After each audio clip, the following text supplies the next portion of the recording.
শিক্ষক স্যার, আমি স্যারকে অনুরোধ করব আজকের Clemon school cricket play annual প্রোগ্রামের শুভ উদ্বোধন ঘোষণা করবার জন্য।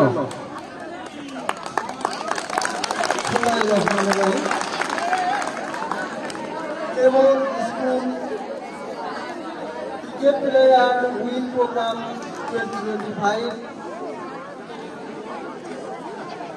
এই প্রতিযোগিতায় সবাইকে শুভেচ্ছা জানাচ্ছি এবং এই প্রতিযোগিতা আমাদের সারা দেশে সমস্ত বিদ্যালয়ে ছড়িয়ে পড়ুক এই আশা করি এবং এই প্রোগ্রামে সফলতা ছড়িয়ে পড়ুক সারা দেশে এই কামনা করে আজকে এই ক্রিকেট আমার শুভ উদ্বোধন ঘোষণা করছি। আমি স্যারকে অনুরোধ করবো আমাদের বোলিং স্টেশনে গিয়ে বল করবার জন্য। সুপ্রিয় শিক্ষার্থী বন্ধুরা, আপনাদের